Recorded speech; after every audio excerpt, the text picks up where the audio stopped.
how do you look at language and how it interacts with memory? Because you are interested in that. Right. Yeah, and I think also it depends a lot on when people talk about memory, what they are talking about. Because I think there's lots to be said about why, or, there used to be lots of good evidence that memory and language are really two separate things. But how? I mean, you have for sure episodic memory, right? Okay. So that's one thing. But then there's also, this, I think, evidence coming from HM, this patient who had both of his hippocampi resected, who developed severe memory problems. I think more of the evidence at that time was that his semantic memory was completely fine, which would be things like, what is the capital of France? And, what is X? That type of knowledge. That was not affected, even though this person could not form new memories whatsoever. So that was, I think, the evidence, the ultimate evidence that semantic memory and episodic memory are very separate from each other. And then language was always, I like to see lots of aspects of language as being part of semantic memory. Mm-hmm. But many people don't make it that explicit or don't really see it that way. They see language maybe, or our lexicon, as a special part of our memory system. Well, still memory. I would argue that it's still memory. Yeah, so would I, but yeah. What the fuck, people? I mean, seriously. Sorry. But I had this as well. I was studying, motor control, and I was looking into motor learnings, also memory, and be like, oh, those are implicit memories. What the fuck? Yes, memory. That's the word you should focus on here. Exactly. And I go, that's different than episodic memory. Yeah, I think people just like chopping things into smaller pieces. Maybe we feel that it makes it more graspable in terms of our understanding, but I'm not sure. Well, there must be a limit. Yeah, right. Yeah, I'm not trying to take a dump on those people. I understand that you need to put things into categories and study them, but there is a point where you need to put them back together. Right, exactly. Because, and that's, and we are not very good at doing that. No, you're very right. I was just, so there's this thing, right? That episodic memory and semantic memory are two distinct things because, patients with hippocampal damage will have episodic memory, profound episodic memory deficits, but no semantic memory deficits. And now there's been quite a shift, I think, in the field. Even last year at a very big cognitive sciences conference, there was an entire symposium on semantic versus episodic memory as no longer being this versus thing, like it's way more intertwined. Mm-hmm. So there's lots of good evidence for that. But then what really I thought was striking is that at some point, what then happened is that people were saying, there's episodic memory that is not that different from semantic memory. But then they started again compartmentalizing semantic memory itself. So we have personal semantic memory and we have personal whatever type of memory. And then we have whatever semantic, and then all of a sudden semantic memory was no longer similar to episodic memory because we had created 5 different categories within semantic memory. And I was like, God. Oh God, this is just not helping it, But is there evidence for it? Well, they had good evidence that these are not exactly the same thing. But I find also in lots of the cases, it's more of, I find at least, it's such an artificial thing caused by the way we put people into experiments. Sure, yeah. Right? And so we create all of these, different categories within domains that may not really exist in that particular way. It's just that that's how we usually test people in experiments. And that's just a very bad way of going about it, I think. I guess that's kind of funny. It's the studying language or actually anything is limited by the linguistic concepts we have in our own head.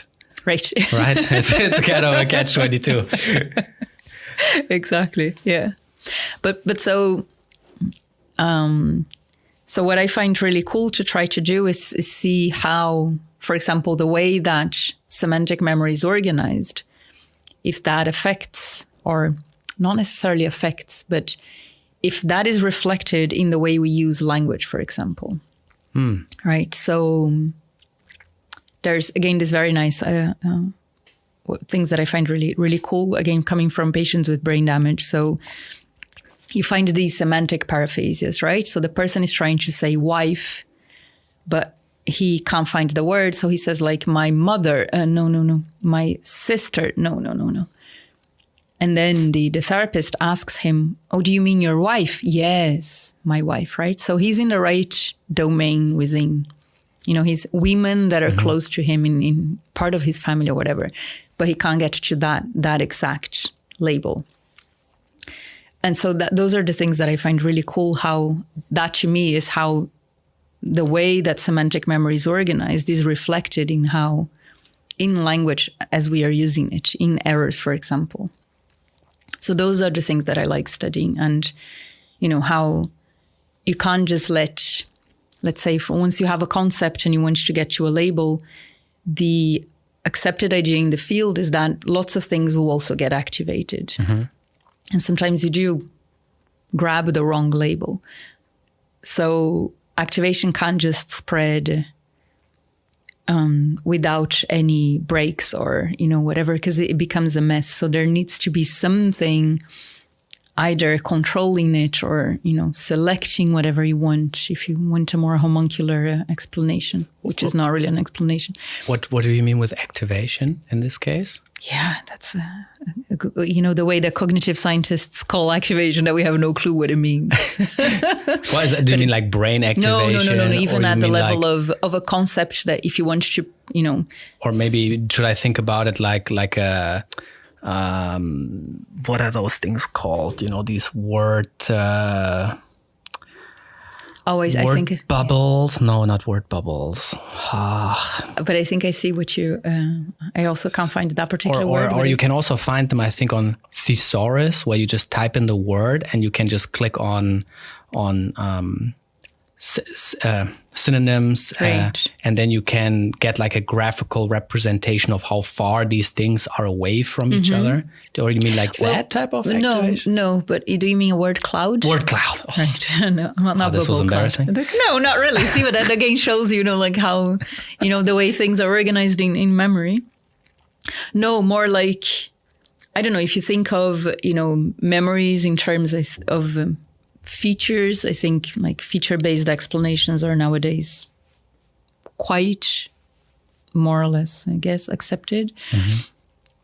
So a concept will have multiple features, and probably if you're trying to use that concept or if you encounter that concept, activation here would maybe mean that neurons that are associated with those features are firing in synchrony, for example, right? Okay. But I think the way that cognitive scientists use activation is not really thinking about it in terms of neurons. A lot of the times I think it's more inspired by computational models where activation would be, I don't know, the level of that particular node in the network is more active. Yeah. But it's more the things spread, and they can't just spread forever. And in any way that the network would allow for it, because I think if you do that, you get a mess and you don't get to anything in the end, right? Right. I mean, then it would the whole thing would get activated. Doesn't matter where you start. Yeah. And then it doesn't matter anything. It doesn't solve any problem. It's like, okay, now you have a thing that just always, it's like a switch that it's just always on. Everything, or it doesn't matter what you do, the light's always on. So like, okay. No, I agree with you. Yeah, those models don't help. No, exactly. So it's more in those terms of thinking of activation in those terms.